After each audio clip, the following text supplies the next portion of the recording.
listening to Paranormal Now on the Inception Radio Network. I'm Alan B. Smith, and join us as we traverse the cosmic highway of paranormal pit stops and tantalizing turnoffs. If you're a regular listener to IRN, we have an IRN smartphone app where you can listen live to the live stream from home, on the road, or from that greasy diner somewhere off a dusty road. The app also allows you to chat with other listeners, provides show lineups, and other information and tools. If you're just finding us, please like Paranormal Now on Facebook at Paranormal Now Radio or on Instagram at Paranormal Now. As a brief reminder, this is a podcast, but IRN is streaming 24/7, so you can tune in anytime, and the different ways that you can do that are through Live 365, Stitcher Radio, Nobex Radio, TuneIn, iTunes Radio, Streama, Shoutcast, Winamp, WinMedia Player, QuickTime, and IRN is also available after broadcast on the Roku channel. And if you don't have access to a computer or a smartphone, you can call from your landline or cell phone to listen for free at 401-283-6700. Tonight's guest is Marie D. Jones. She is the author of The Power of Archetypes: How to Use Universal Symbols to Understand Your Behavior and Reprogram Your Consciousness. I could certainly use some reprogramming on occasion, so I'm certainly happy that Marie D. Jones is here today. Hopefully, she can give us some insightful information to help better our lives. And, of course, you can always get her book online at Amazon. And a little bit about Marie. Marie D. Jones is a prolific and best-selling author of nonfiction and fiction, including 15 nonfiction books on cutting-edge science, the paranormal, conspiracies, ancient knowledge, and unknown mysteries. Her books include PSI Science, How New Discoveries in Quantum Physics and New Science May Explain the Existence of Paranormal Phenomena, Supervolcano, the catastrophic event that changed the course of human history, Destiny versus Choice, the scientific and spiritual evidence behind fate and free will, The Grid, exploring the hidden infrastructure of reality, and many more. Marie is a regular contributor to New Dawn magazine, Fate, Paranoia magazine, Atlantis Rising, AncientOrigins.net, and Phenomena magazine. She's a screenwriter-producer of her own company, Where's Lucy Productions. She has appeared on television and radio all over the world and has hundreds of credits writing for magazines, blogs, reviews, short stories, online articles, gift books, and so on. She has lectured widely on the paranormal, unknown anomalies, cutting-edge science, metaphysics, and human consciousness, which is precisely what we talk about on this show. The one thing that I feel like is a little bit left out here in the bio is the topic of aliens and extraterrestrials, which I know Marie has certainly done her fair share of research into as well. So Marie, welcome to Paranormal Now. Well, thank you for having me. It's a pleasure to be here. Yeah, the pleasure is mine. So I'm really excited. The last episode of Paranormal Now, we discussed with Joseph Selby quite a bit about quantum physics and the science and the new science that sort of supplements the idea that we are spiritual beings, that we're in a sort of holographic universe, and we question the reality of life in and of itself. And I know these are topics that you've touched on as well, so I'd love to hear your take on sort of the nature of the universe. But at the same time, I think what you also offer here are some possible solutions to better your life. So I'll let you take it from there. What was the sole purpose of The Power of Archetypes?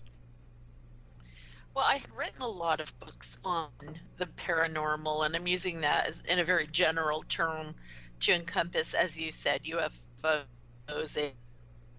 ghosts, but mainly my focus has always been how can we possibly use science, especially things like quantum and theoretical physics, these sort of groundbreaking new worlds where there are so many different possibilities. How can we use those to possibly help us explain the inexplainable one day?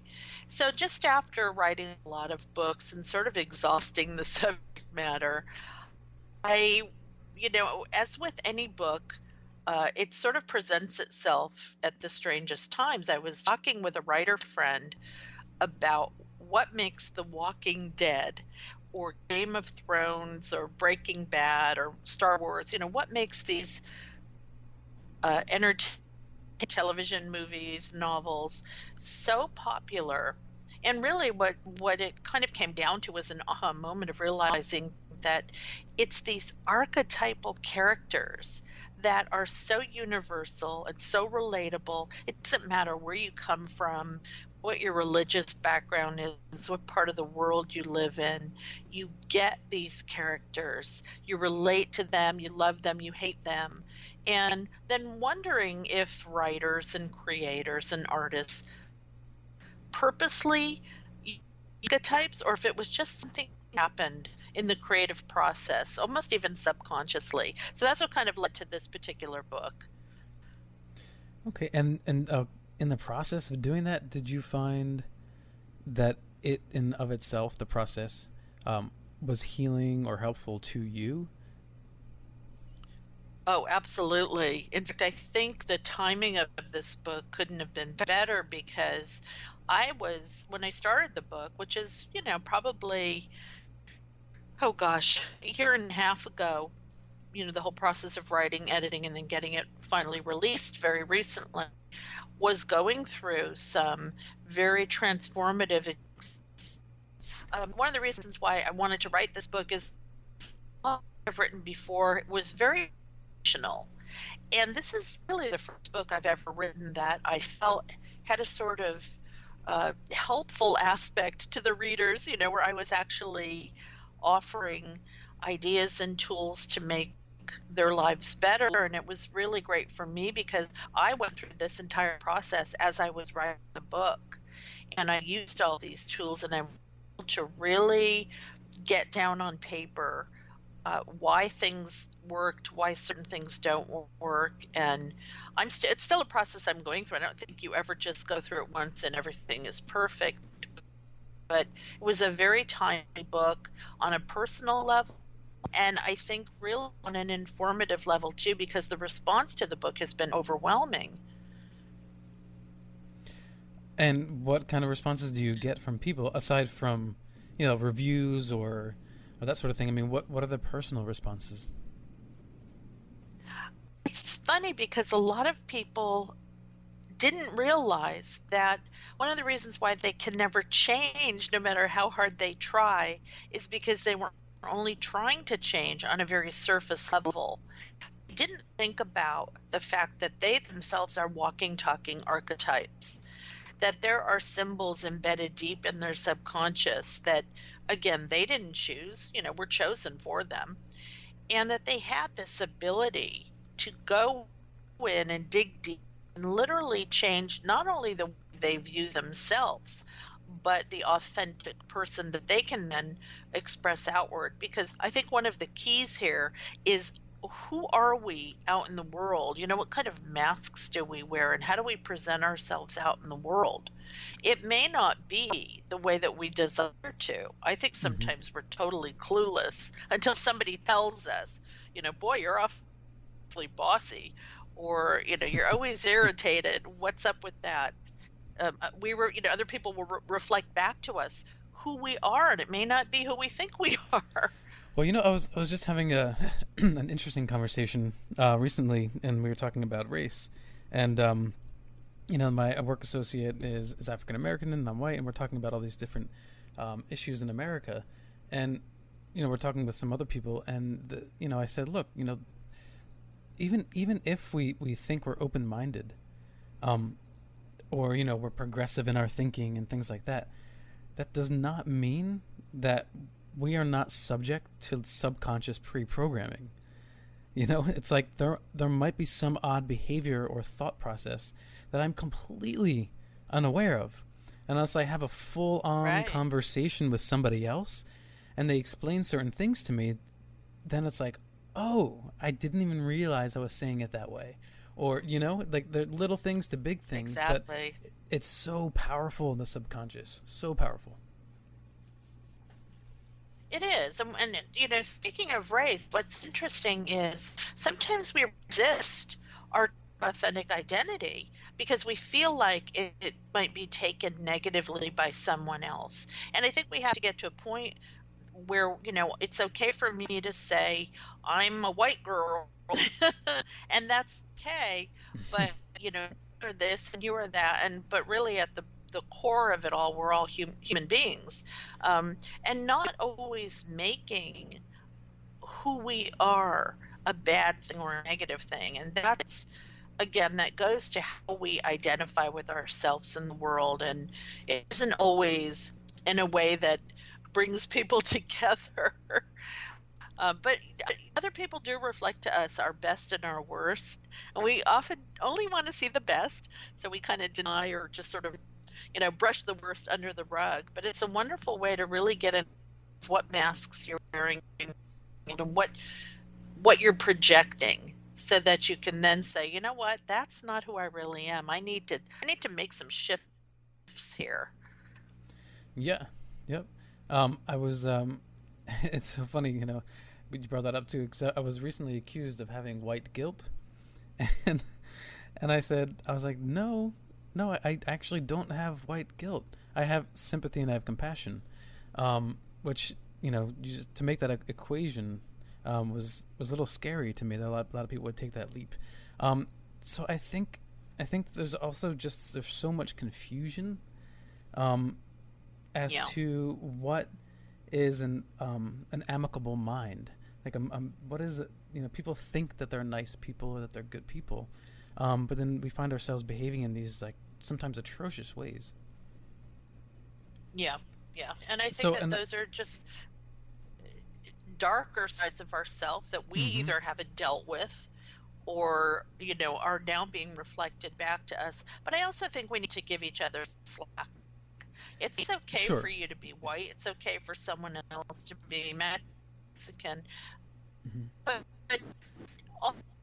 also going deeper, and which is that we're human. That's more important than the surface stuff. Enjoy and express ourselves authentically into our nationality or our religion or whatever. That's fine, as long as you're also operating from that deeper level of understanding that we're all one, we're all connected on a collective level as human beings. And I think that's what people are forgetting. They're treating each other like we're not human. And I guess, like you said, the sort of myth arc stories are universal, and that's what that connects us. Marie, hold on 1 second. Okay, so we just cut out for a quick second so I can call Marie back and get a better connection. So Marie, let's pick it up where I interrupted you. Okay, I'm trying to think of where we left off. Well, I'd ask you a bit about universal archetypes and how it connects people together. Yeah, so I love social networking, and I've spent a lot of time on Facebook and Twitter, and recently it's been hard for me to go on because I've seen people attacking each other from a very surface level of their identity. I'm a Christian, I'm a Jew, I'm a Muslim, I'm white, I'm black, I'm Mexican. And not a whole lot of people really understanding that on that more collective, deeper level, we're human beings. And I think this is where archetypes come into play, because we sometimes get so hung up on certain symbols of how we see ourselves or how we identify ourselves that even when they're harming us or harming other people, we just continue to hold on to them for dear life. And I see this going on so much, and I feel hopeful that maybe this will help open some people's eyes to the fact that we have a universal nature that we all share. And, until we really sort of excavate down deep enough to find those universal commonalities, things are going to get worse. We're going to continue to just be attacking each other and everything from hair color to eye color to how long your fingernails are. And where did you get the mindset to even set course upon this road of self-discovery? I mean, did you have parents that were forward thinking or spiritual, or where did that come from? Not necessarily. I think it came from years and years of my own living through the same patterns over and over again, and trying hard to change my life, and succeeding at doing that only to have it go back to sort of a default setting and wondering why, and then talking to other people and finding out that they were experiencing the same thing. Why is it so hard for us to change, even when we desperately want to? And then doing research and coming to understand how important the subconscious is, and how the vast majority of who we are comes from programming in the subconscious mind that we sometimes aren't even aware of. So that kind of was the road that I was walking down. It's like, I really want to change these patterns in my life. I'm tired of the damage that they're doing to myself and others. But how do I make permanent change? Not just surface, it's going to last a few months and then go right back to where it was. Well, you know what? Yeah, it's one of those arguments I hear often. People speak in terms of addiction, because this is, at the fore of our conversation right now socially. And and people say, well, why don't they just get their act together? Or if they really wanted it, they could beat it. And I'm thinking, you're telling someone to use their conscious mind, which is thinking, oh my God, how did I get myself in a situation? Oh my God, I got to get myself out. There are millions of people that say that every day. The question is, they're not fighting their own conscious, they're fighting their subconscious. And if it's something that you can't see, something you can't feel, well, maybe you feel, but you can't grasp it, slips through your fingers, how in goodness name do you battle that? Right, and I come from a background in the addiction and recovery movement, and a lot of the reason why I wrote this book was because I had been through 12-step programs, and I also taught a women's workshop on addiction, with people who were addicts and alcoholics. And have you ever heard of Charlotte Castle at all? The name sounds a little familiar. She created something that was called the 16-step program. It was her take to modify it more for women, because she felt like the program of, well, I won't say what her other program she was involved with was, but 12-step program was sort of missing or misstepping on a few things. But needless to say, it's not knocking that, but she just thought she could make something a little bit more applicable to women or people who are not interesting. I'll have to Christian. Look into that. Yeah, I actually did recently. It's called BBA, Big Book Awakening, and it is a very intensive 12-step program. It takes it to a whole nother level. Well, and what I loved about it, it's similar, I think, to what you're talking about. But what I loved about it is that it did take you down into the root causes.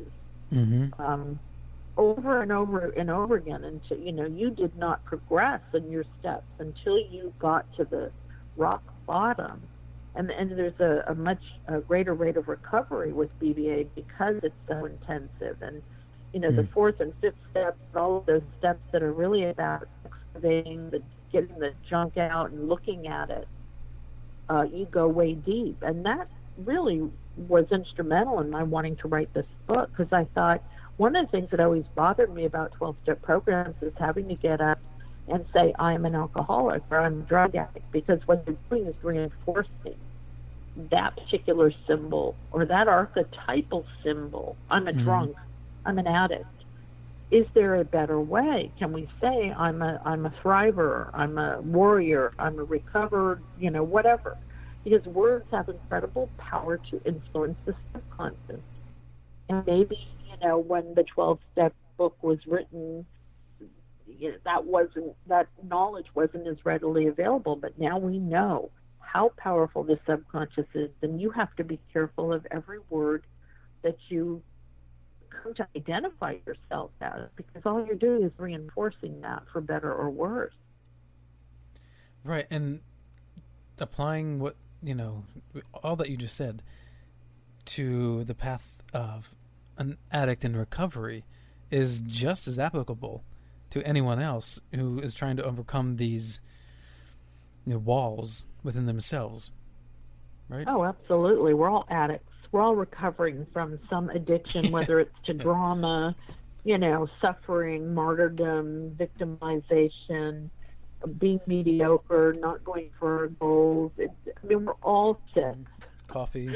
We're all addicted to some pattern of behavior that doesn't serve us. Right. And we're all holding on to aspects of our identity that were handed to us and not chosen freely. So really, it doesn't matter if you're a drug addict or, a woman or a man who's tired of not meeting the right person and always repeating the same sort of abusive patterns in relationships. Mm-hmm. Or you're someone who always ends up with the same pay level no matter how hard you work, no matter how you change your career. You're trapped at this particular identity of being someone who only makes this amount of money. We are all embedded in our patterns. Right. Now, some people really don't care. Yes, and that's why there's such a huge market for self-help books, because, you pick up a book, and as much as some of the things in there really make sense and can sort of give you like a spurt of inspiration for a few months. Right. It wears off, right? And then you go buy another one or you reread it. And this is all like some form of maintenance, which is good, because if you're making an effort. But it really is hard to crack that shell and dig down deep. You can be addicted to self-help, right? Right. I think I've been through that in the past where, oh my God, I tried every program, bought every book, and that's when I began to feel like, you know what, there's more to this than meets the eye. But it's funny because every now and then I would read something that just totally kicked me up to the next level. Mm-hmm. And often it would be a book like The Alchemist, Paulo Coelho's, if I'm pronouncing his name correctly, or Dr. Wayne Dyer. I've read all his books, but there was one in particular where I must have just been ready, The Power of Intention. And some of the things that he was saying, it was like, I've read this before, but boom, it got in. It got through the gatekeeper of conscious awareness down into the subconscious. And I think that that's what we're all searching for when we read books and, go to motivational speakers and whatnot, are those few times that, come on, this is all common sense and we know this, but every now and then somebody finds a way to sort of use story or symbolism that breaks through the conscious barriers into the subconscious. And even deeper, the collective unconscious of Carl Jung, where again we're all living these archetypes that we're not even aware of. And is there an archetype that you could easily apply to the addictive mind? Is there something, a story or something that is applicable specifically to that? Well, I think addict has become a modern archetype.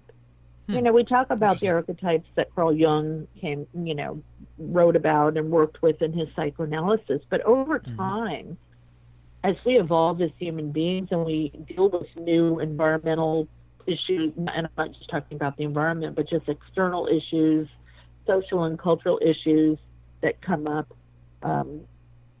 there are new archetypes that we deal with, and I think addict and I think victim those are the two biggies that we see in our society. Everybody feels like a victim. Everybody's pointing fingers and blaming other people for their lack and inability to stand up for themselves, to make their lives better, to do the hard work. Being the victim is easier. And I think addict is one that we all don't want to own up to and admit, that we're all addicted to something that is not good for us, whether it's food, shopping, gambling, drugs, alcohol, watching too much TV, being on Facebook too much and not pursuing our grander goals or spending time with family. We're all addicts. Yeah, and I think one common addict is the workaholic. And like that's me. Yeah. Yes, absolutely. Yeah, and because, in the sense of, you go to the office or whatever, wherever, social situation, and you start not gloating exactly, but Right. emphatically sharing how hard you work and you slave away. And I didn't take this many vacations, and then the other person's like, oh wow, oh man, that's amazing. You're a great worker, blah blah blah. Because they're saying that because they want to hear that, because they need to have some sort of positive Purpose or affirmation meaning, for yeah. what they're doing. Yeah. And, Oh my God, I am so guilty of all of that.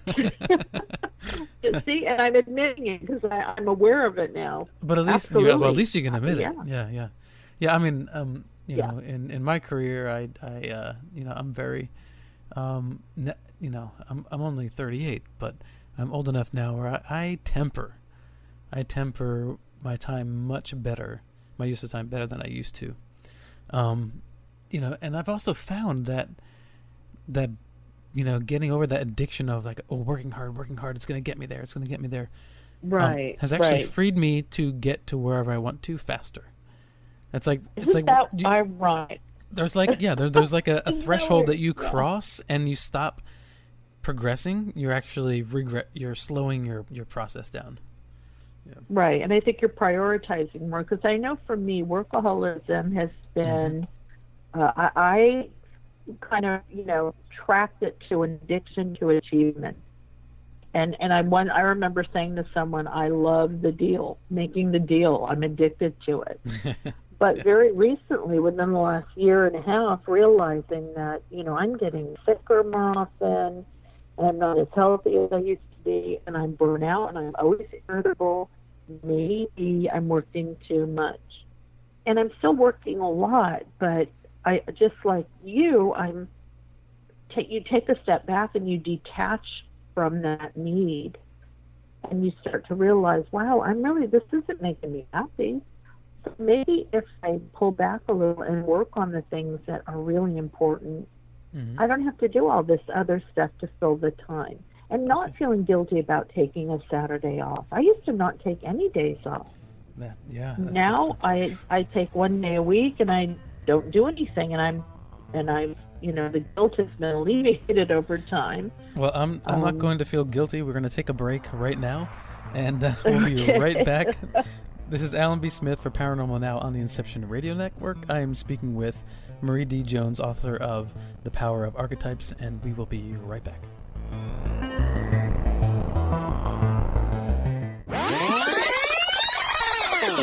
Welcome back to Paranormal Now. Taking us out of the break was Summertime by DJ Jazzy Jeff and the Fresh Prince, a.k.a. Will Smith.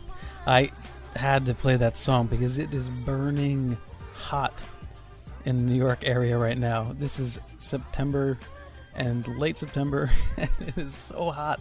It feels like summertime. Okay, with the AC blasting and a great conversation with Marie D. Jones, we're going to cruise through the episode speaking of the power of archetypes, how to use universal symbols to understand your behavior and reprogram your subconscious. So, Marie, if we could start maybe with one example of maybe a methodology or something that can really people can really apply.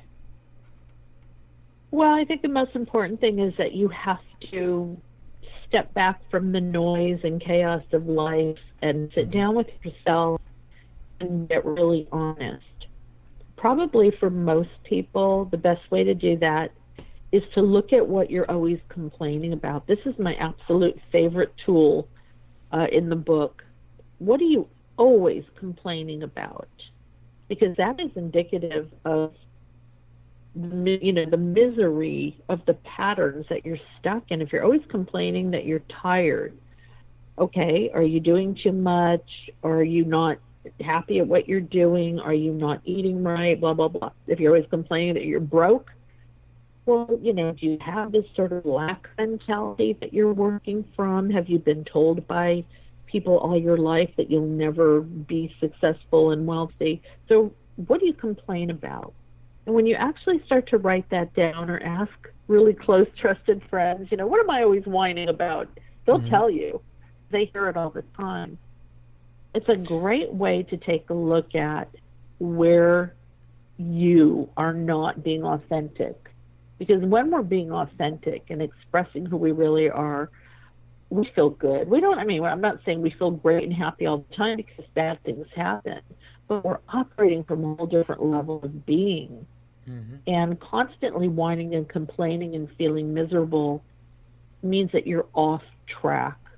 You're off that right, proper frequency that you need to be operating on. But it can also be looking at the story of your life and not necessarily reviewing every single thing that ever happened to you, but the defining moments or the repeating patterns, the most impactful events in your life. Do they indicate a repeated issue that you have not yet dealt with? I think patterns really tell us more about who we are than anything else. You can look in the mirror at yourself. You're not going to understand who you are as much as identifying the patterns that operate in your subconscious. And so, you can meditate and oh, go ahead. I'm sorry. Oh, well, do you think that someone can write down those things and without guidance and be able to step back and see their patterns or their problems? Or do you think most people could use a helping hand to sort of, see what they don't see? I think it depends on the person and how honest you can be with yourself. I think someone who really, really has reached their breaking point and wants to change would probably be willing to do the work on their own and be brutally honest. Because you get to a certain point in life where it's, well, what do I have to lose? I've already lost everything. And I think sometimes you have to reach that rock bottom or that breaking point in order to do this kind of work, because it's not easy. But, excuse me, certainly, getting some assistance from a hypnotist or guided visualization or meditation, going to a counselor or, a therapist or psychotherapist or whatever, a behavioral psychologist who really understands how deeply entrenched our behavioral patterns are and how to get them to the surface and work with them. If that's what you need to do, or read a million books, do it. But it's sad to say that most people will look at the amount of hard work and the pain that they might be exposed to and say, no, I'm okay the way I am. I'll just keep coasting along the way I am. I think that's tragic. I think it sort of is. I'm an ex-smoker, so I remember that feeling of lighting up a cigarette and kind of just sort of embracing my my dystopian state at that point in time, and but that sort of meditative state of smoking would sort of reaffirm it, but somehow in that affirmation there was a form of comfort at the same time. So it was this sort of odd addictive cycle, and that's what makes it so hard to quit smoking, because the psychological is because you can get through the withdrawal of a cigarette. You can force yourself to make it 3 days, 7 days. So many people do. It's the mind that gets you back there. Yeah, because it feels good on some level. It's serving you. It's numbing other things. It's distracting from other things, and it's it on some level it is serving a purpose that it's hard for you to go cold turkey and break away from. Yeah, and it's not unlike someone in a relationship where they're addicted to that relationship and they can't get out of it. That's what the physical addiction of is. It feels like a relationship that you can't live without. Right. Right, and it's one where the relationship is both abusive and pleasurable, and you're caught between these two extreme swings of emotion. The sort of intermittent, pleasure that's mixed in with, this is, maybe giving me cancer. So, but our minds will grab onto the good stuff and tend to deny or ignore the bad stuff. And domestic violence, abusive relationships, that's really what's going on dynamically, is that it's very hard to break away from a negative situation when there is occasional positive reinforcement, because the mind will automatically react chemically to that positive reinforcement and hold on to it for dear life. And until you get to the point where you've had enough, or the fear overwhelms that positive reinforcement. But even like with weight loss, it's a very difficult thing to do, because we become entrenched in patterns that we may not even understand why we put on weight. We think, oh, because I overate and stopped exercising. But there's a reason why you did that. Were you suffering from some kind of depression? Did you go through something tragic? A lot of cases that I've seen are women who were sexually abused or raped, who later put on a lot of weight as a way to not have to be attractive to men and risk being hurt physically or mentally or emotionally. So when you really start to dig deep and find out what's really going on here, then you can start changing. But until you do that, you might lose 20 pounds, or you might quit smoking for a year, but boom, the trigger happens again, and you're right back where you started. Right. I mean, we can all be very judgmental, even on ourselves, or even be hypocritical. You sort of judge somebody for some other habit problem they have, or lack of, and you have your own. It always reminds me of the what's the parable by Jesus, before you put the remove the mote in, right. Yeah, and someone else's eye, remove it from you. Remove the plank from your own, right? Yeah. You do have a lot more compassion and empathy for people when you realize, oh my gosh, okay, now I understand why it's so hard for so-and-so to stop doing this or that, because I can't stop doing this or that.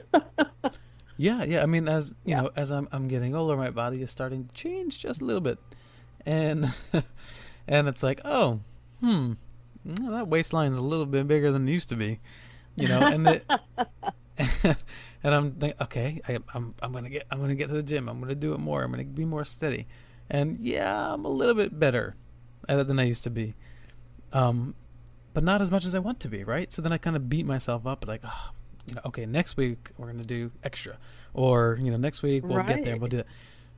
And I'm seeing myself struggle like this, right? And then you have people who are so harsh on people who are overweight, and I'm thinking, if I'm a skinny person and I'm struggling to get to the gym to get off a little bit of weight, imagine someone who is really, the metabolism is off, or whatever the cause is, we lack compassion. It's so it's really shameful. It is. Okay, I'm gonna get off my soapbox, but well, but you bring up a really good point, though, is we have to be really careful to not identify with our problems and make them an archetype that we're operating from. So if I'm overweight, if I accept myself as, hey, fatty, or plumpy, or whatever, these funny names that we call other people, if I start buying into that symbol of who I am, it's going to be really hard for me to ever lose weight, because that's going straight into the subconscious. That is getting embedded as a view that I have of myself and a view that I have of myself out in the world. Those kinds of things are very difficult to change. So we have to be really careful how we treat ourselves and how we talk to ourselves. And, I'm not going to say, oh, I'm a skinny person, but I can say that I'm becoming healthier. I'm a healthy person, or whatever. If I am eating better and I'm going to the gym, I need to stop identifying with what I don't want to be anymore and start to transform the way that I look at myself. So it's like, instead of leading with what I do want to be. I think that makes sense. And so it's like, instead of leading with the negative, as your motivation, you lead with the positive. As your motivation. because even though the end result is positive, that's what we often do. We think, okay, I don't want to be like this anymore. I've got it, so I'm gonna do this. That makes sense.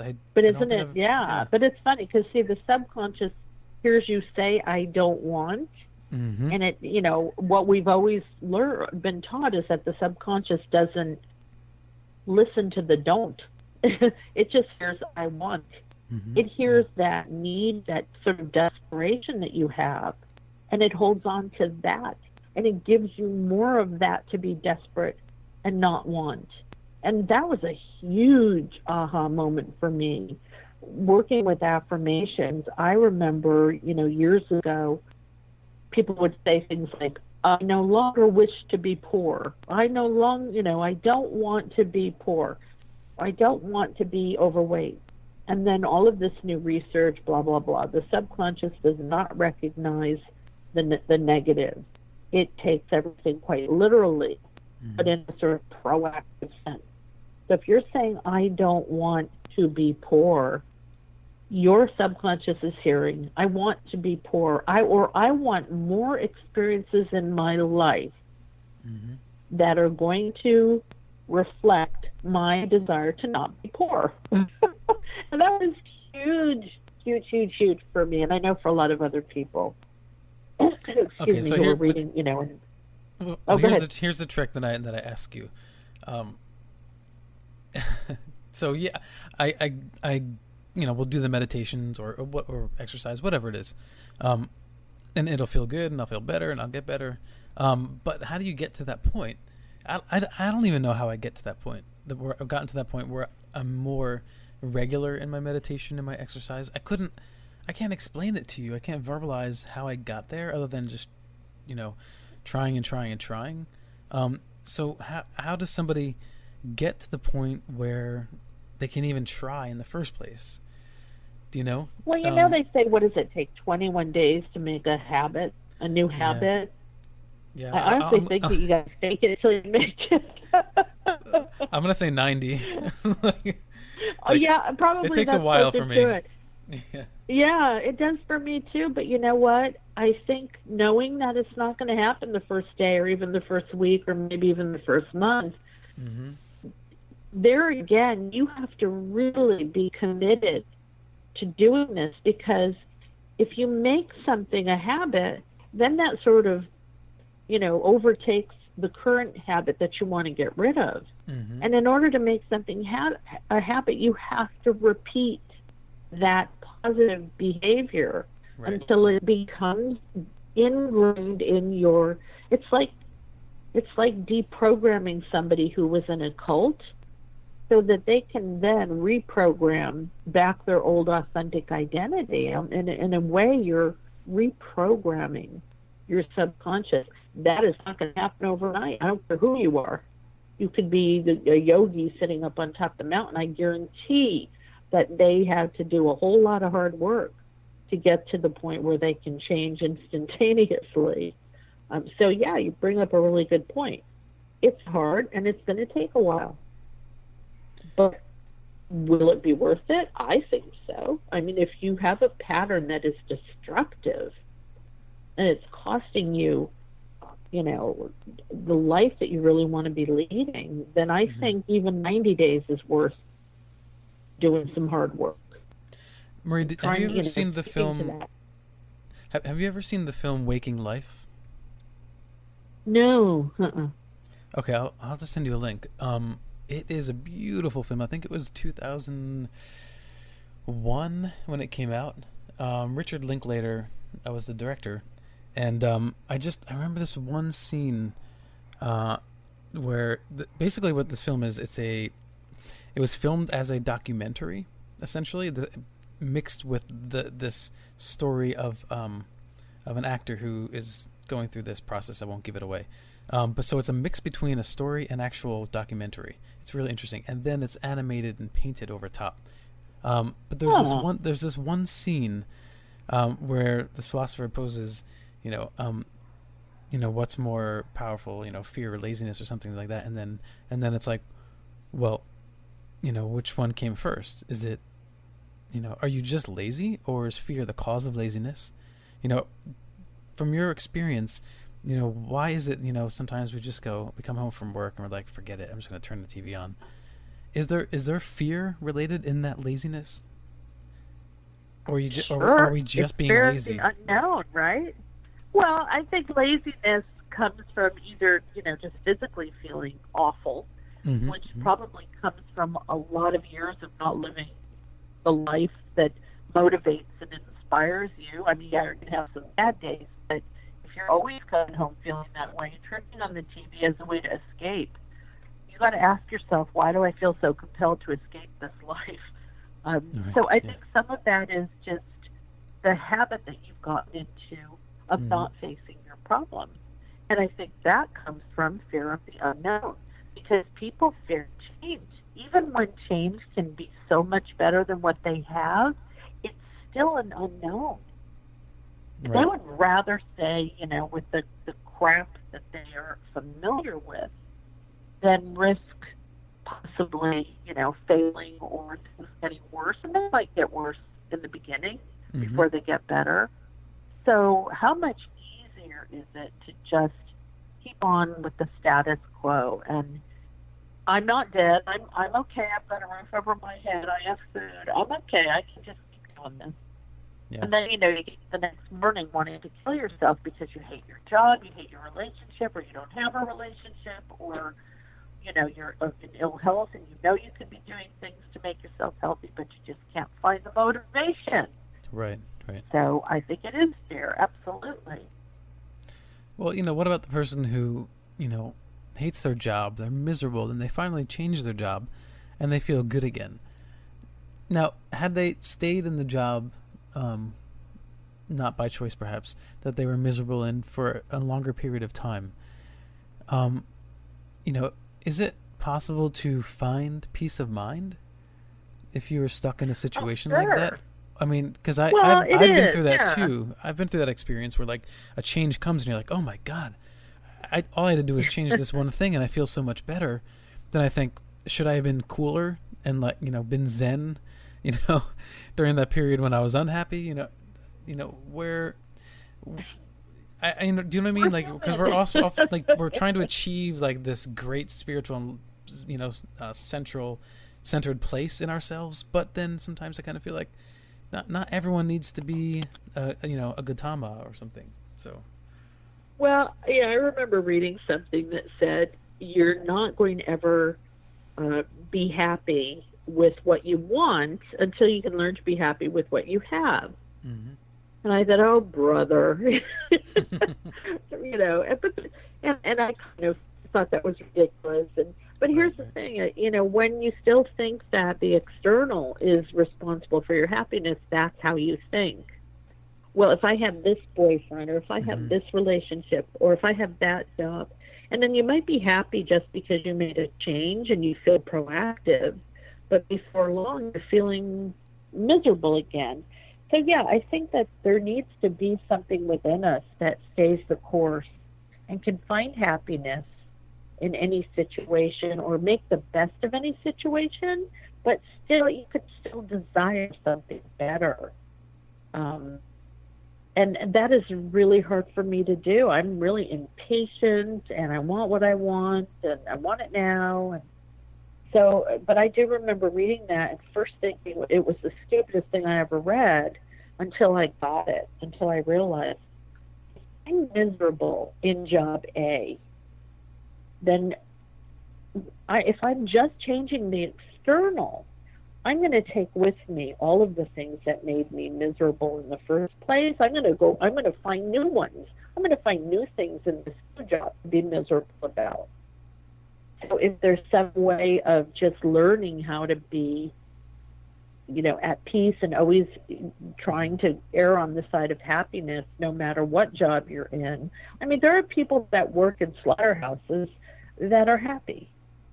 And they've separated themselves from what they do. They're not so tied into the identity of what they do for a living. They can see it as, I go to this job to make a living and to make some money, pay my bills, but that's not who I am. Right. So again, it goes back to identity. Have you ever been through an experience where you're in a career that the career itself you generally don't like, but just by changing jobs, you felt better for a while because you were grateful for the change, because this job for whatever reason was better than the other. But then eventually it kind of wears off because the gratitude kind of fades away, and you realize, oh, I'm still in the career that I don't like. Right, right. Well, yeah, maybe you moved up a little bit. Yeah, exactly. Maybe you've gone from doing something you absolutely hate to something that you don't like but you can tolerate. And I think that as long as you're moving forward or upward, that's good. That's good. You're learning how to accept change, maybe doing it incrementally instead of huge leaps of change that would terrify you otherwise. Yeah. And at some point, you might get into a job that you absolutely love. I think it was recently I heard, I think it was retired President Obama, had said, "Better is better," and I thought, I don't know how about that applies to politics exactly, but applying to making incremental changes in your life, better is better. Right. And I think that it implies that as long as you're making an effort, don't discount what you've done. Just because you haven't mastered whatever or perfected, your end goal, be grateful and be happy that you've made a little bit of a step in a positive direction. I like that. Yeah, better is better because you're better off than you were yesterday, and maybe tomorrow you'll be a little bit better off. And eventually, I always like to say to myself, one day I'll be done.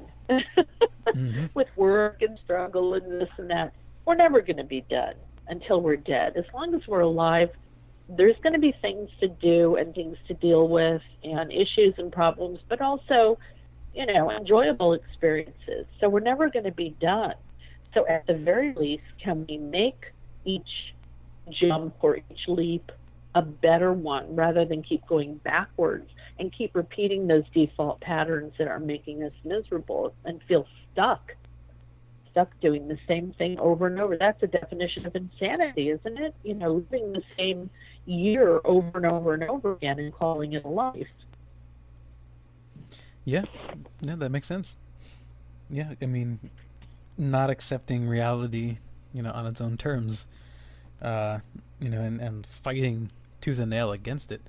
I wanted to ask you, Marie, because you have a chapter specifically about the language of symbols. So for us, when we're thinking in terms of symbols and triggers and reminders, what do we look for in our own life? Well, I think the symbols of our life are, again, the patterns of behavior, the ways that we identify ourselves, the ways that we talk about ourselves, and the ways that other people see us. And so let's take a very powerful and very prevalent symbol, and that is victim.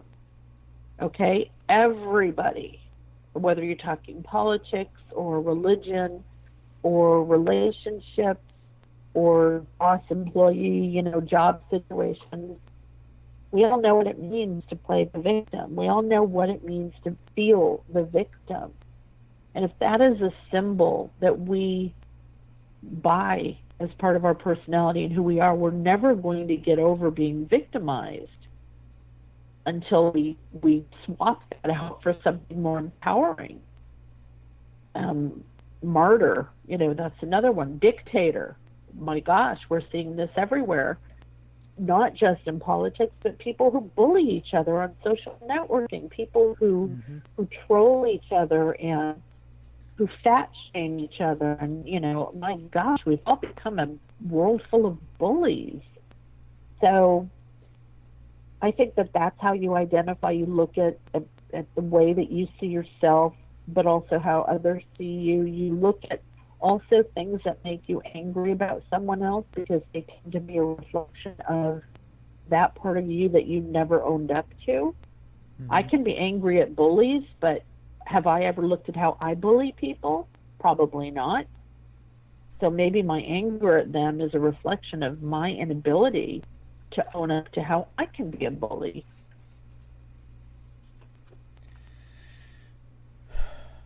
I think that we all do that. I think we all do that. We're capable of that. I think there are just certain blockades that we have developed. So it's like we're able to.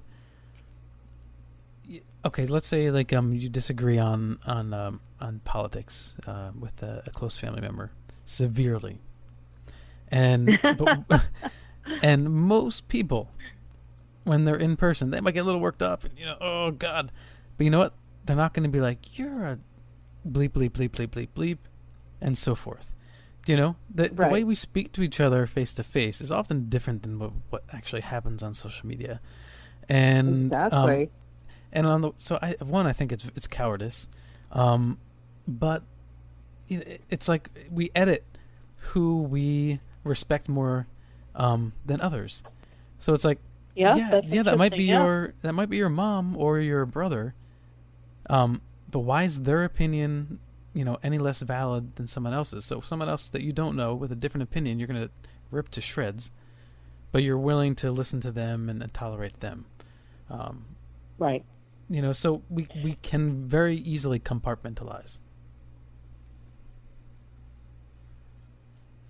And I think, again, also, though, what we do in those situations is we're making our identities, who we are, our opinions. And they're not. Our opinions are, things that we believe about ourselves and other people in the world based on our experiences, but they may not be associated with our authentic truths that we've probably gotten so separate from we don't even recognize them anymore. And I'll hear people voicing their opinions, and I'll think, wow, your opinion you think is fact, you think is truth, and that's how you're presenting it to me. But it's not. It's your perception, your perspective. We're going to take a quick break, Marie, and I'll ask you when we get back. Okay. About sacred objects and, what things out there can help break down our psychological barriers. This is Alan B. Smith for Paranormal Now on the Inception Radio Network. My guest is Marie D. Jones, the author of The Power of Archetypes, and we will be right back.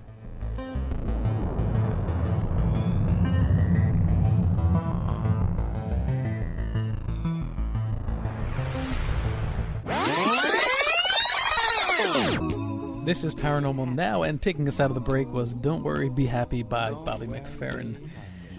I'm speaking with Marie D. Jones, author of The Power of Archetypes. And I wanted to ask Marie, what symbols or physical symbols or objects are actually effective in perhaps our healing process or breaking down psychological walls.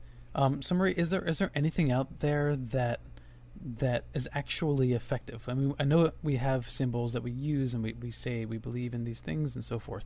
But from your experience, can you say that such and such does actually have an effect? Oh, sure. I mean, I think it all influences the mind. It can reinforce positive feelings or negative. But symbols really are the language of the subconscious. So they speak to us in ways that the consciousness will never understand, and we'll never be able to really express consciously how they influence and affect us. So if there's something that is symbolically powerful to you, that represents your desire to change or who you think that you are, or a dream or a goal that you have, absolutely use them, because you can do all the conscious work of saying, I want to change, and here's what I'm going to do, and here are my goals, and I'm going to lose 10 pounds, and I'm going to do this or that. But saying to yourself, let's use losing weight as an example. Saying to yourself, I'm going to lose 15 pounds. Well, big deal, okay, because most people just can't do it just by saying it to themselves. But what if you were to go buy, let's say a woman who goes and buys this beautiful dress that she can look at as a motivator to inspire her to stick to her weight loss plan because she wants to wear that dress to an upcoming event, or, to go dancing with friends or whatever, then that dress becomes a powerful symbol and a motivator that goes right to her subconscious, rather than the conscious dialogue that you might have of, well, I really should lose 15 pounds because it'll be healthier, my blood pressure will be better, blah, blah, blah. Doesn't have the same effect for people who smoke. I remember seeing this commercial with a little boy, who drew a picture of him and his dad. His dad was a smoker and he had emphysema or something. Yeah. And the little boy gave the picture to the dad and said, I want you to be around so we can do this one day. And, I'm crying. And that's symbolic. Saying to yourself, I want to do something, doesn't have the same impact as coming up with an object or an image that goes straight to the part of the brain that really is responsible for the change that you so desire. Yeah. Well, is there anything that is more universal as well? Maybe less subjective, things that, like the cross or a Buddha, or like you said in the book, absolutely. like the Holy Grail. Are these things that actually have an effect on us? Absolutely. I think they're universal symbols that affect and influence us subconsciously. Even if we don't ascribe to that particular belief system, we know what they are. They're so universal that we know, we get it. We get the cross, we get the Jewish, the Star of David, we get the flags. That's why flags have such simple symbolism on them, because it gets ingrained in your subconscious. The more simple a symbol is, the more memorable it is. We get the Fibonacci spiral. We get this. We get that. It's understood on that deep collective unconscious level, where it doesn't matter what part of the world that you're in. Oh, okay, here's a perfect example, a lightsaber. Okay? Yeah. I don't care if you're a kid in China or an adult in Iceland, you know what that lightsaber is. If it's blue, I think it's a Jedi. If it's red, it's the bad guys or whatever. But I mean, that's a perfect example of a universal symbol that just looking at it, you don't need anything else to go with it. You get it. You understand. And it, for the millions of Christians, that obviously it would be the cross. Yeah, well, for myself, I have a couple little smiling Buddha statues, and right, staring at them doesn't make me a wonderful person, but but it does give me sometimes I see the smiling and I see the symbolism of him being full and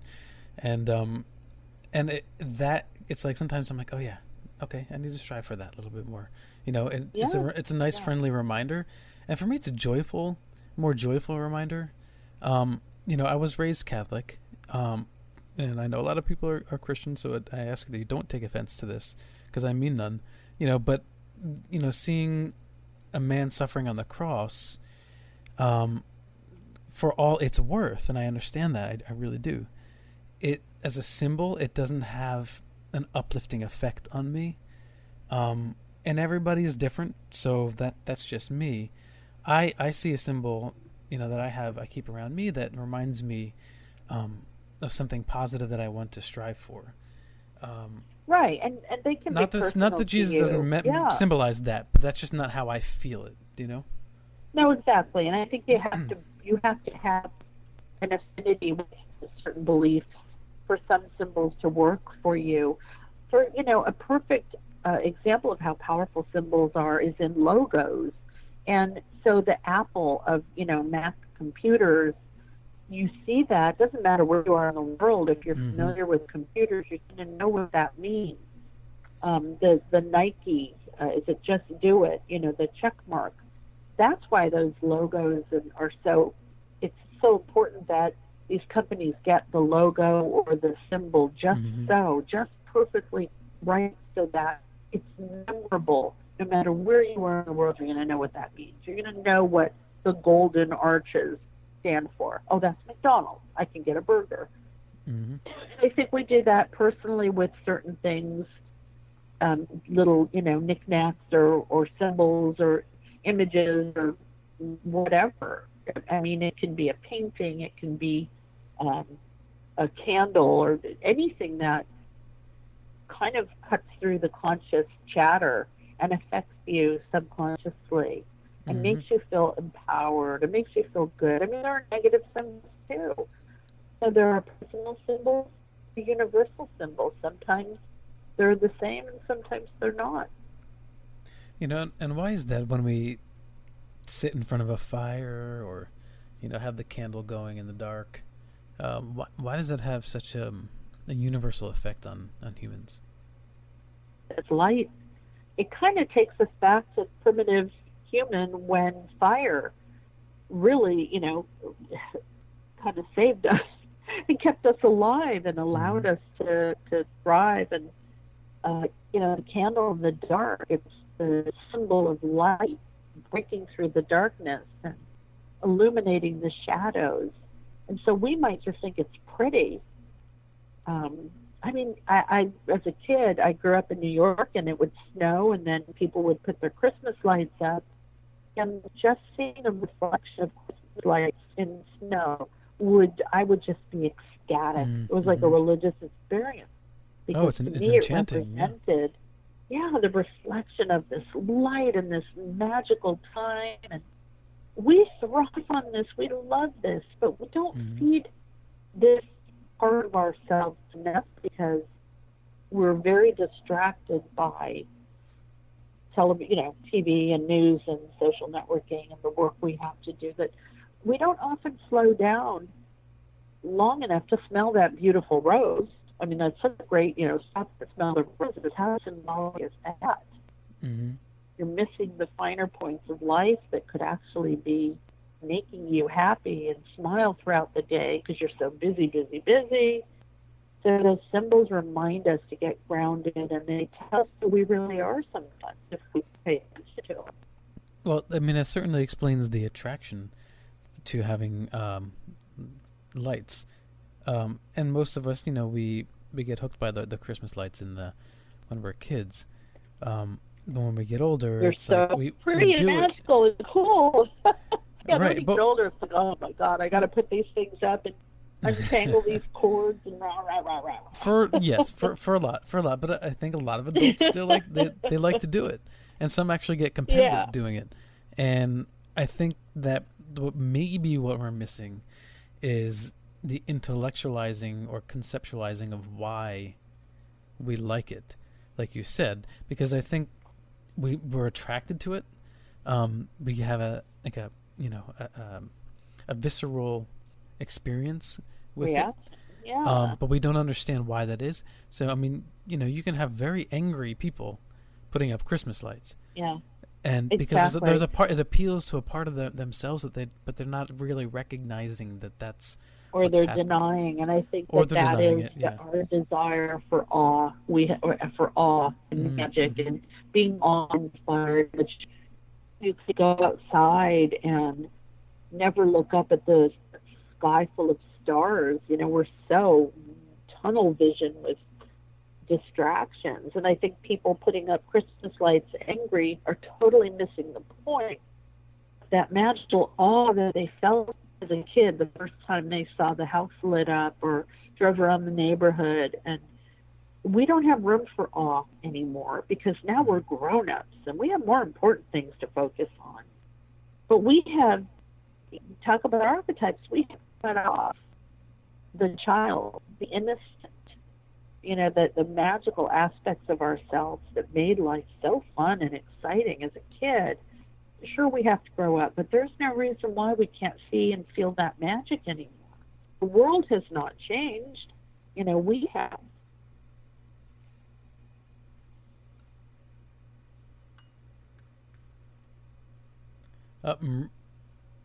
Maria? Yeah. Oh, I lost you there for a moment. Can you just go back? Well, I was just saying, when we grow up, we have a tendency to not stop long enough to to be awed by anything. We're so focused on the trivialities of life and how distracted we are. But the thing is that those awe-inspiring things are still there. We're the ones that have changed. The world is still, nature is still absolutely amazing and mind-blowing, but we have stopped going outside. We stopped looking at the sky. We've stopped looking at the stars, going to the beach and just gazing out at the ocean. Some people do, but most of us, it's like, oh, well, I have more important things to do now. Well, I grew up near the shore, and that is one thing I definitely miss doing is no matter what kind of day you had, you can just go to the beach at nighttime or at the end of the day and just be there by yourself for a little bit and get the sound of the ocean, the breeze, the stars. Even if you're not a meditator, that was a great way to just decompress, and kind of gather your thoughts a little bit. But I think a lot of people also kind of remind you how big the universe was and how small your problems were. You look at the mighty sky or the ocean and think, oh, all right, well, my little things I'm worried about are really meaningless. Well, I mean, that brings one to a place of humility and gratitude, and I think those two things, when you feel them deeply in your heart, it has quite the profound effect on how you see the world and how you see your own joy within it. And I think what we're seeing a lot of nowadays is that there's a divide between people that are capable of being grateful and people that are so miserable they're just complaining about anything and everything and not seeing all that there is to be grateful for. I see that divide growing, and sometimes you have to really make effort to step away from the negative side and say, okay, you know what, my life is pretty good. I do have a lot of stuff to be grateful for, and I think it's becoming harder and harder for a lot of people to break away from the loud, the rest of the world that is sort of screaming and yelling at each other and pointing the finger of blame and complaining and whining and moaning, and sort of jump out of that and just look around and go, wow, I have a whole different perspective now to look at the world from, and it's different. And then I think your world starts to reflect that. As I mentioned earlier, I had changed careers at one point, and I was going through that period, and for a time I felt like, oh God, I'm so stuck in this crap. And then I went through a period of I'm gonna get out of this. I'm just gonna get out of this. I don't know how, I'm gonna get out of it. And I just kept thinking that, and I told people, I spoke it out loud. I said it to friends, I said it to family, I said it to coworkers. I'm gonna get out of this. And I started looking for jobs and different things. And then literally out of the blue, just this opportunity fell into my lap. And it was something completely unrelated. Because in my mind, I was at a point where I don't care what I do exactly. I have some ideas, but I just got to get out of this. So I'm just going to keep thinking. You're just open to the change, right? Yeah, and you got to that breaking point. Exactly. It's like I hit my employment bottom, and this radical change occurred, and it wasn't anything that I had expected. And the only thing it's kind of gives me goosebumps, because the only thing I can attribute it to is this change of mindset that caused this to happen. Because it was after I had changed my mindset that this sort of magic intervention occurred. So whether that was a law of attraction sort of event, I don't know, but that's what it felt like. I've had that happen to me, and I think that is the secret. That is the ultimate teaching of the secret, is that the second you change the thoughts, you start a chain reaction. Because the more of those thoughts you're thinking, the more your subconscious is slowly beginning to change, and the more you start seeing the things that you want rather than seeing the things that you don't want. And so anytime I think that we admit to ourselves, I want to change. That opens the door a little. And then from there, just being aware of things that happen around you. And like you said, sometimes they're not going to come in the way that you expected. That seems to happen a lot. And so it makes me wonder if often we are so stuck on the change that we think we want coming in a particular, it has to be this way. It has to be that job. It has to be that person. That even ends up hurting us because we're closing ourselves off to all these other possibilities for something that might even be better. Because we're so stubborn. We think we know what's best for us, but we don't have the bigger perspective. We don't know everything that's out there. So you surrendered a little bit to, okay, whatever, bring it on, let's see what's out there. And it had that opportunity, I think, to sneak in and show up. Right. So I guess what I take away from that is to not be so hyper selective. The law of attraction or, intention, whatever it may be. The universe is extraordinarily complex. And there's a lot of people out there with a lot of different desires and wills. So my takeaway is I can't just say, I want this specific position at this specific job, or I need this specific amount of money for this specific thing. It's like I'm beating my head against the wall. It's just thinking like that does not allow the flow of the universe to work in your favor. Of something better. Because what if you said, I need that job, and then you got it, and, somebody at that job ended up stalking you and murdering you. I mean, that sounds silly, but we don't know. I want that person, but that person could be the worst thing for you. Maybe this person over here, is the love of your life. We're so limited in what we think things should look like.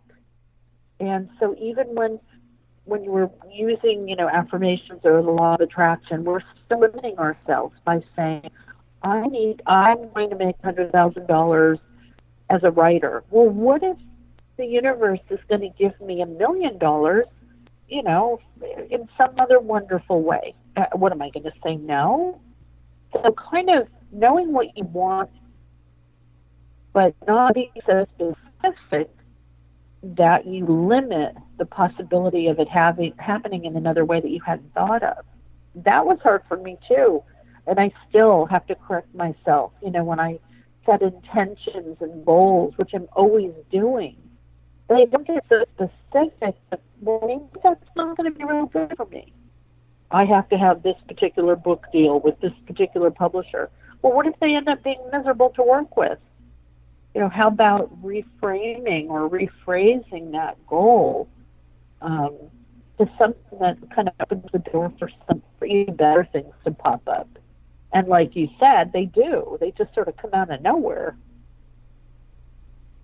Marie, can you bring the microphone just a little bit closer? Sure. How's that? Possible? Yes, that's better. Okay, great. Okay. So, of all the great, mythological stories out there, and I think they do actually have an effect on how you see the world and how you see yourself.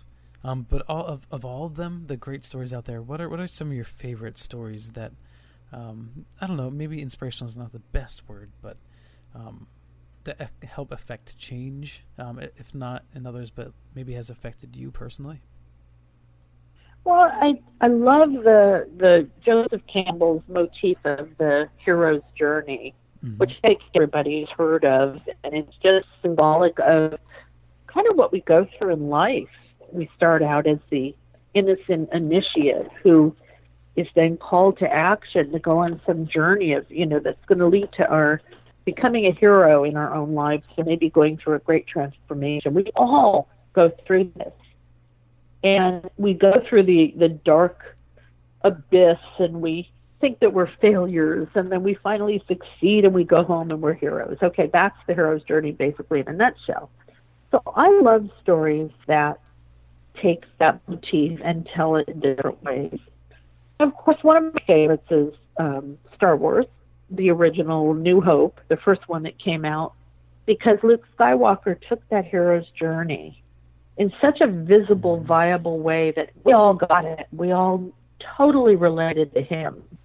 You know, starting off with tragedy that, served as the impetus for him to kind of break out of his innocent little shell and go forward and be a Jedi. And there are a million stories like that. And I think when you watch TV, when you read novels, when you watch a great movie, you'll find that journey, whether it's a Western or a sci-fi or a romantic comedy. And those tend to be the things that we enjoy the most. I mean, it can even be, you know, Cinderella or whatever, a Western, or John Wayne Western.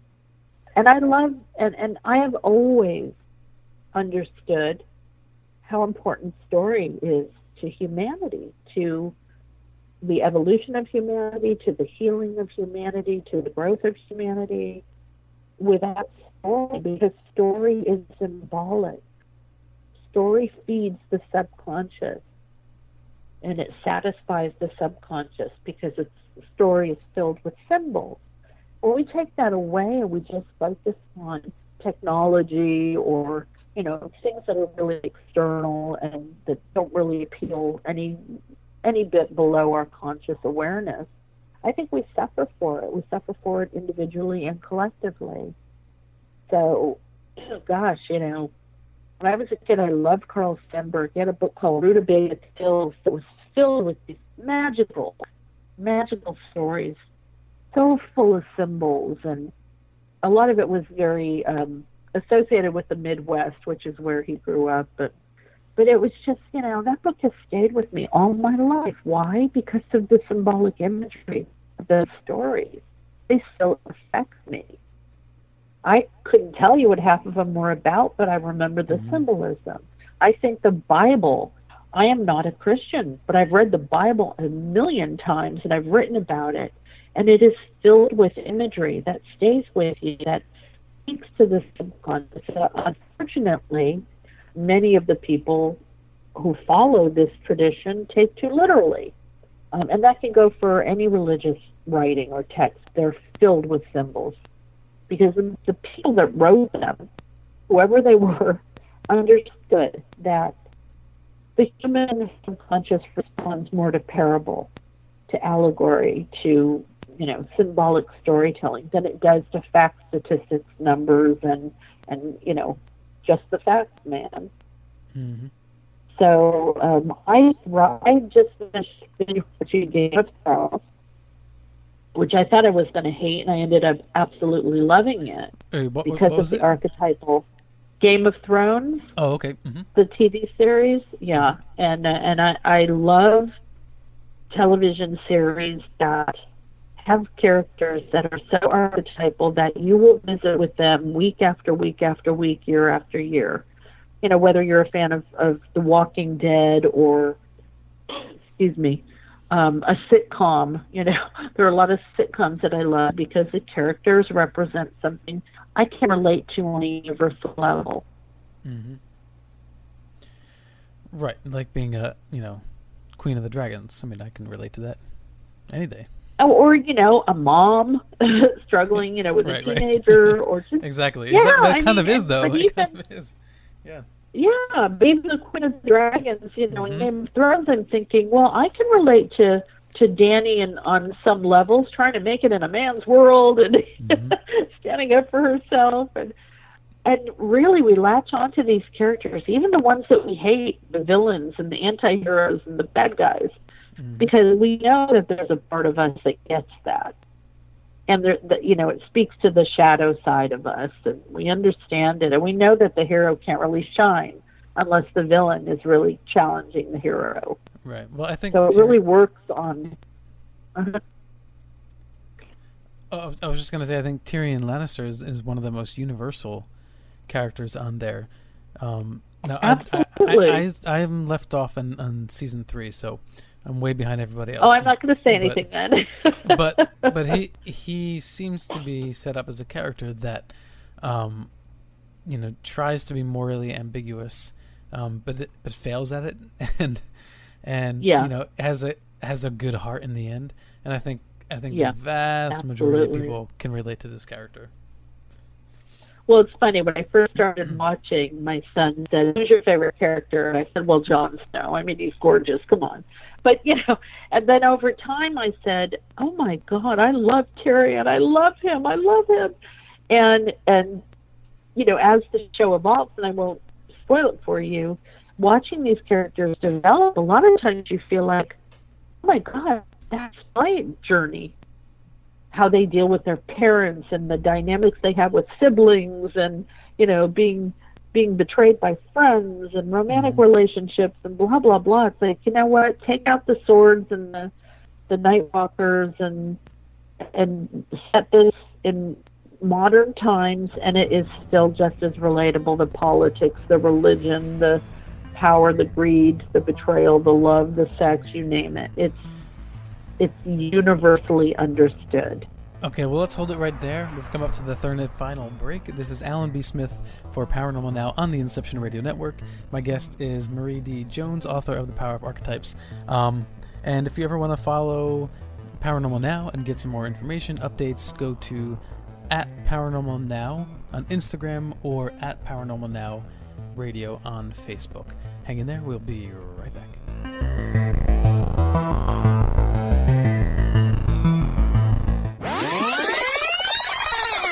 Welcome back to Paranormal Now. That was Makaha by the Ka'au Crater Boys from Hawaii, because I'm still going strong with the island Hawaiian heat, hot summer style music, because I don't know when it's going to cool down here, but I hope so soon.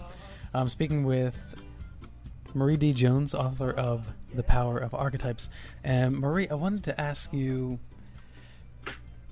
from a more spiritual / supernatural perspective, how do you approach this work? Because much of what we talked about, you could apply to anyone, being an atheist as well, right? But where does the other sort of metaphysical side of this come into play?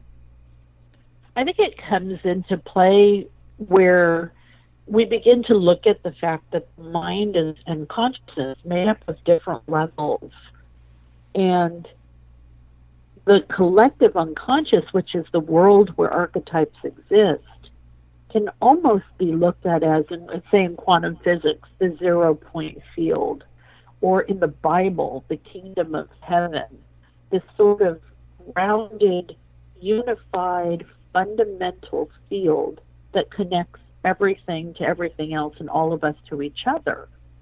And Carl Jung was a firm believer in that collective field.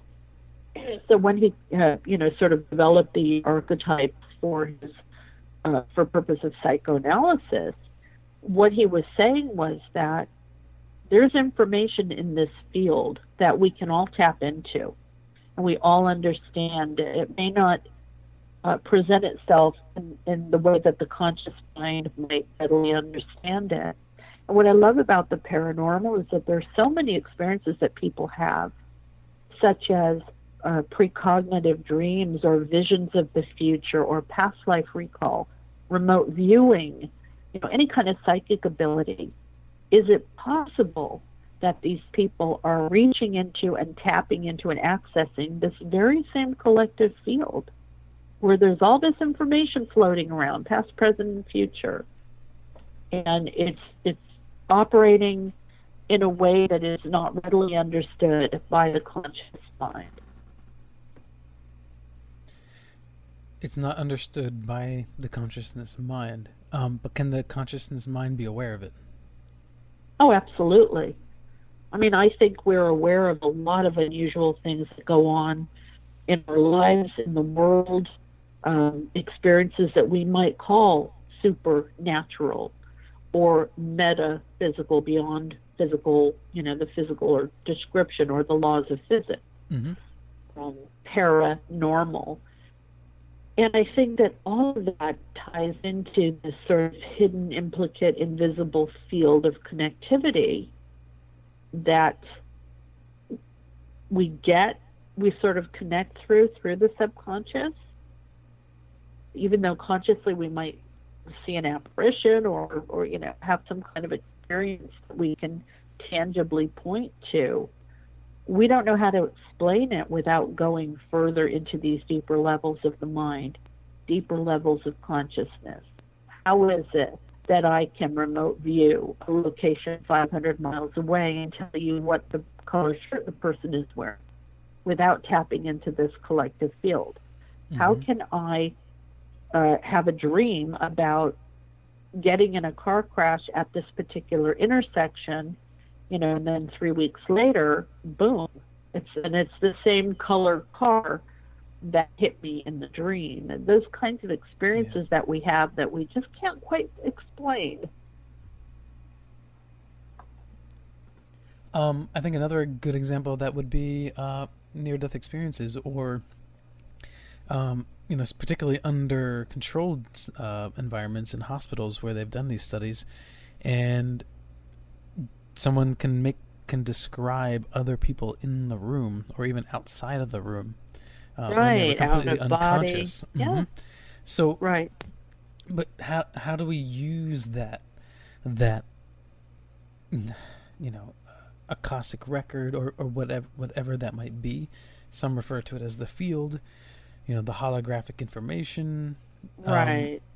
How do we make use of that to make ourselves better people?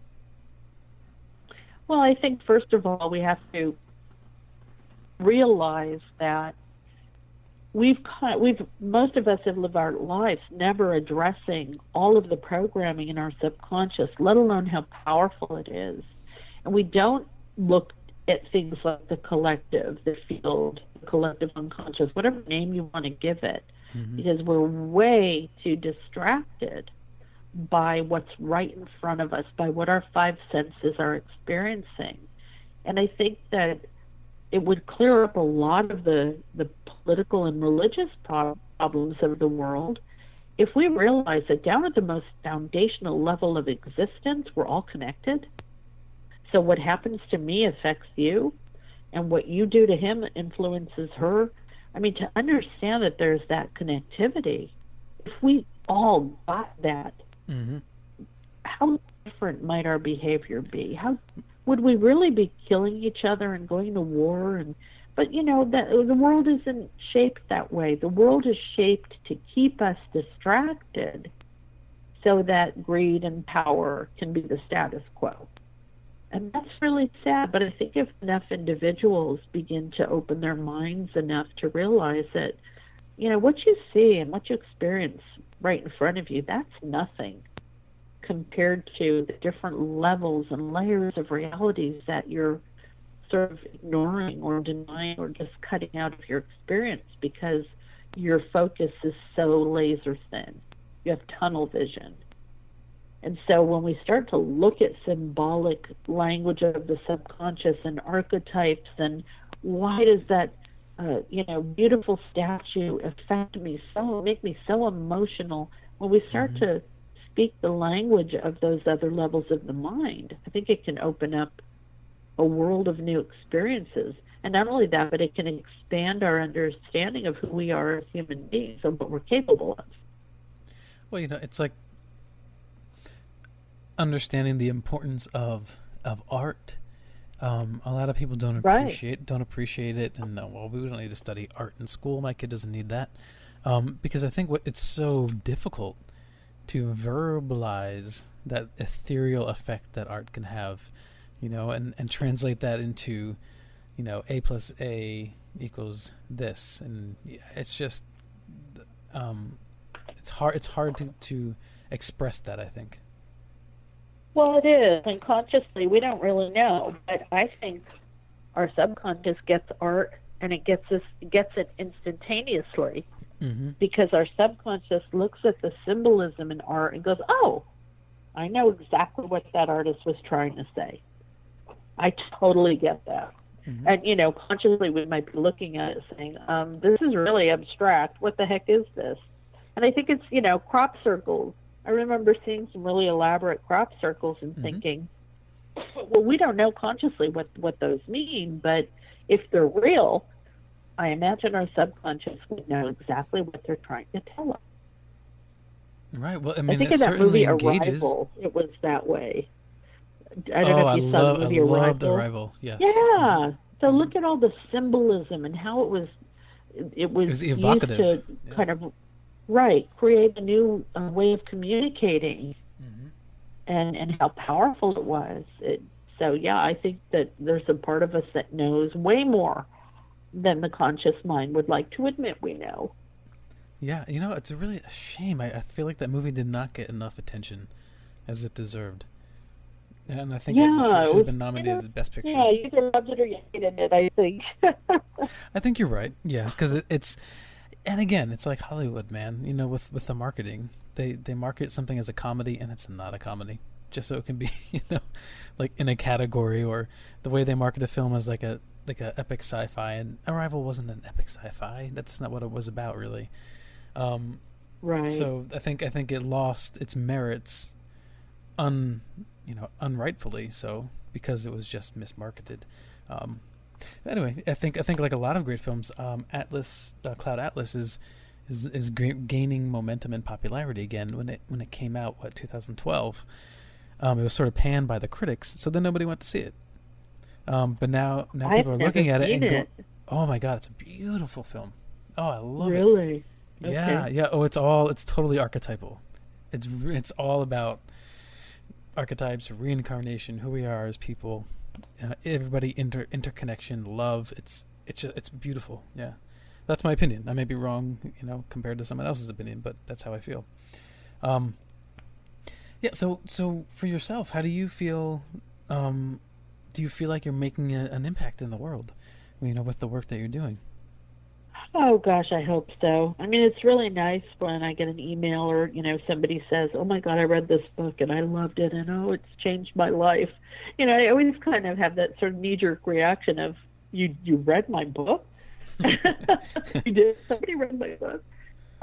But I've heard enough people and reviews say that there's some really good meat to this. And I think the reason why is because it was written from a very honest, universal place in me that I was reaching out from. It was not a book that I think I wrote with a lot of conscious awareness of, oh, I want to do this, this, this, and achieve that. It was more like, this is authentic. This is honest. People, if they hate it, whatever. But this is what I've been through. This is what I've learned. This is what people have taught me. And this is really coming from a place that I think a whole lot of people can relate to. Because I talk to a lot of people and I meet a lot of people and I always hear the same things over and over.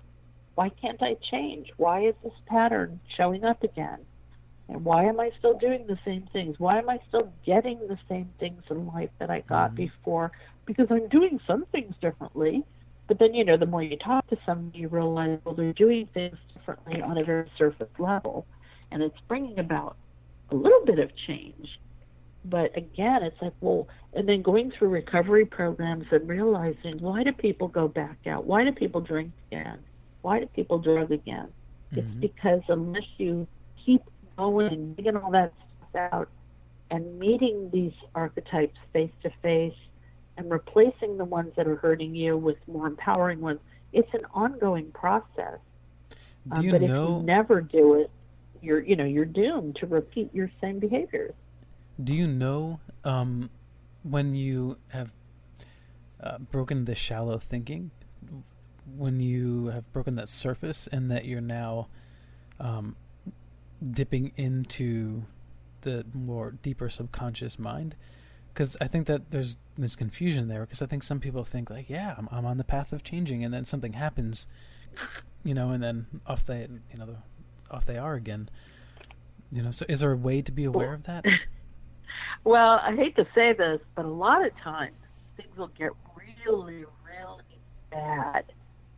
Because and when I was going through BPA, the recovery program, I learned that things will get really, really dirty and bad and hostile and mean and awful before it gets really good. Because what you're doing is you're going in and you're you're digging up uncomfortable stuff. You're bringing it out to the light, and that those feelings of misery and discomfort are actually a good sign that you're doing the work and you're doing it right.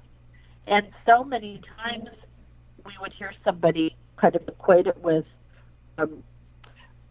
remodeling your kitchen, right? So for weeks, your kitchen is a total disaster. You can't use anything. So you have to go eat out all the time. There's dirt and dust and debris flying everywhere from all the work going on. That's what you're doing. You're remodeling. And then if you stick with it through the discomfort, you get a brand new shiny kitchen with all kinds of wonderfully working appliances. And so for people who like the symbolic imagery, that's a perfect way to describe what it feels like to really change. And I think if you don't feel that discomfort, you're not really changing. You're addressing things on a very surface level. You've got to get down there and get dirty and get your hands dirty and feel icky. In order to bring up all this stuff that's been stuck in there, it's almost like this little red tar pits. You're digging down into that tar and pulling up all those bones and then looking at them, being honest, and it's hard work.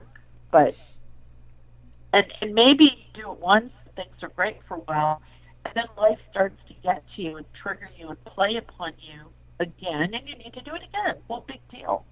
Isn't that better to make that, continually forward progress than to just say, oh no, I'm not going to do any of this, and you stay stuck and miserable forever? I mean, that's a choice people have. Mm-hmm. Marie, can you make sure the microphone's a little bit closer if it isn't? Okay. Okay. How's that? That's much better. Okay. Yes. Yeah, it started to sound like you're getting a little distant. Okay. Yeah, so where was I? Oh yeah, so chakras. Chakras I wanted to ask you about before we run out of time. How do you work with chakras? And actually, do you need to? Can you just not use that as a practice at all and still accomplish all the things that you're saying, or do you think that's an essential process to understand who you are as a being in order to raise yourself up, to break your habits, and so forth? I don't think it's necessary, but I think for people who have that belief, or they work with their chakras and they understand what they mean, that symbolism works for them. Other people might use a different, process, guided visualization or meditation. I was really surprised as I was talking to Shelley Wilson, who supplied in the book a wonderful chakra meditation. Excuse me. I hadn't even thought of chakras in that way. And so when she was telling me how they are archetypal, that kind of triggered me to thinking about other things that were such as astrological symbols and Native American totem animals. And I think whatever works for you, you could use candles. And if those candles symbolize something powerful to you, and lighting them in a certain order and doing some kind of ritual, whatever works for you, do it. So I think it's wonderful for people who look at that and say, oh, I love the idea of working with the different energy centers of the body and making sure they're harmonized and balanced. But if that's not your cup of tea, it might be something else that's going to work even better for you, rather than forcing something that you're not quite relating to on a deep level.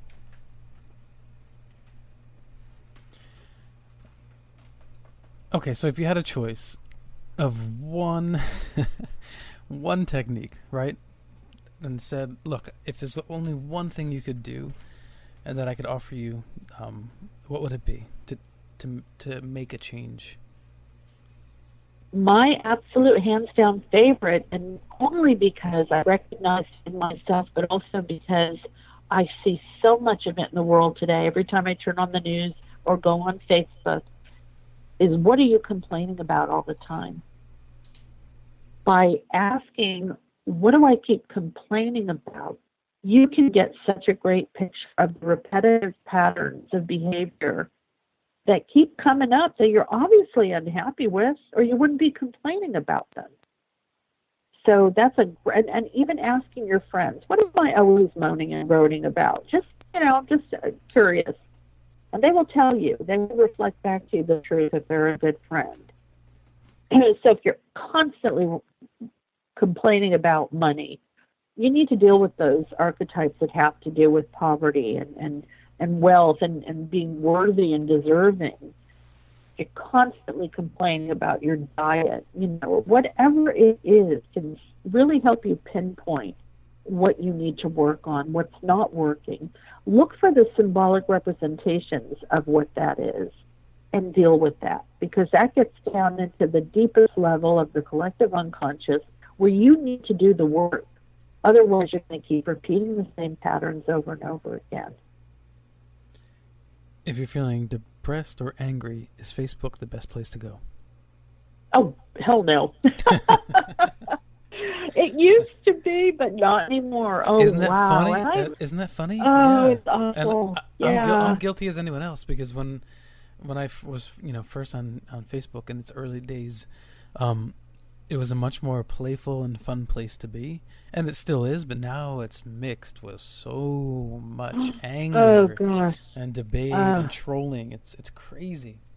It's crazy, and I go on to see what's up with my friends and my groups that I have, my screenwriting and writing stuff, and then I find myself getting anxious when I see the fighting and the debating, and I realize this isn't good for me and it's not productive. And I used to stay on for hours anyway because I was addicted, and I broke that because I realized that it was making me miserable. And now I have to be honest, and I have to look at what is making me miserable and change it and stop it. Yeah, I think I'm about to start my withdrawal process of that as well, because sometimes I think, all right, I can make a difference, right? I can, if I comment on this one thing, if I try to make this one point, just a little tiny bit of this and that here and there over the years, maybe I can actually make a difference on Facebook. And now I'm beginning to think, maybe not. Maybe. No, because it's a haven for people that are buying into their archetypes and not letting go, no matter how miserable they are. Yeah, so finding anybody to change on social networking is becoming very difficult.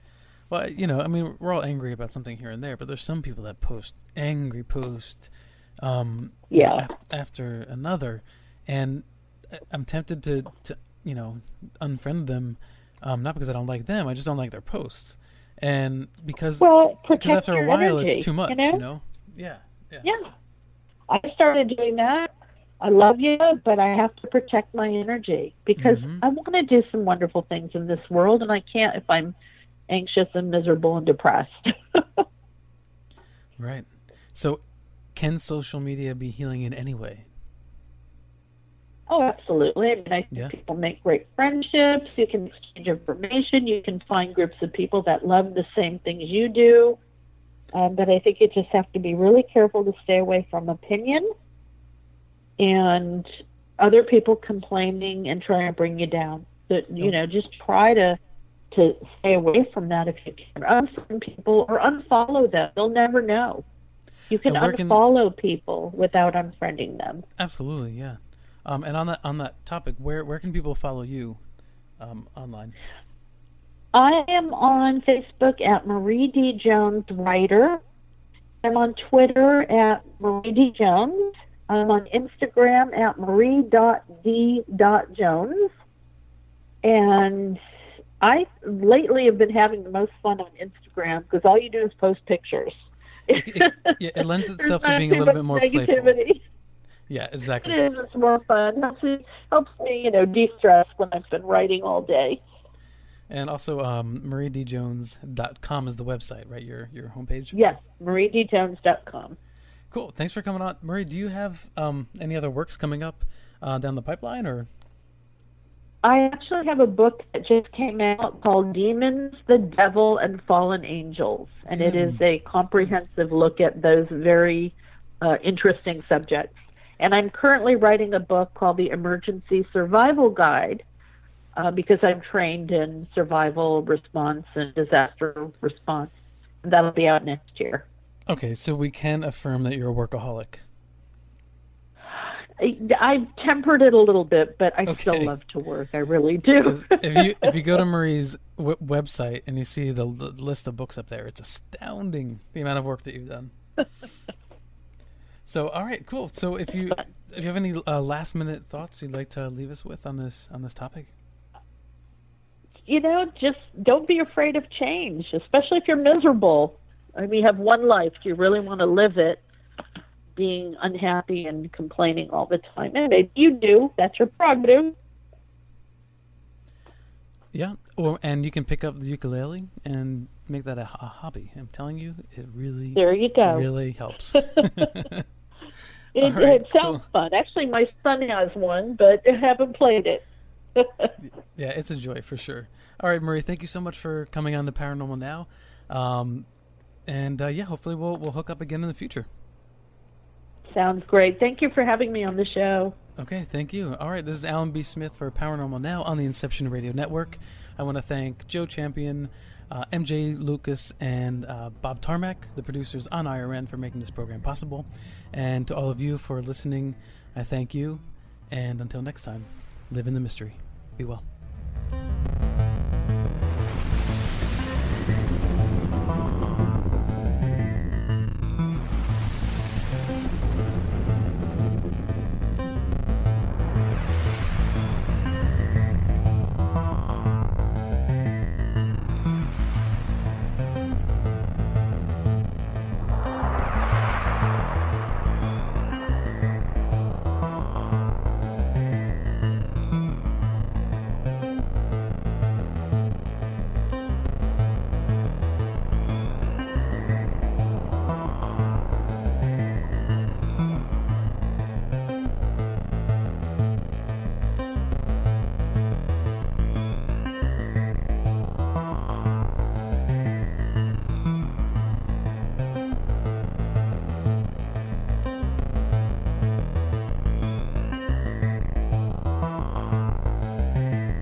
Mark Slade Investigates the Stephenville UFO.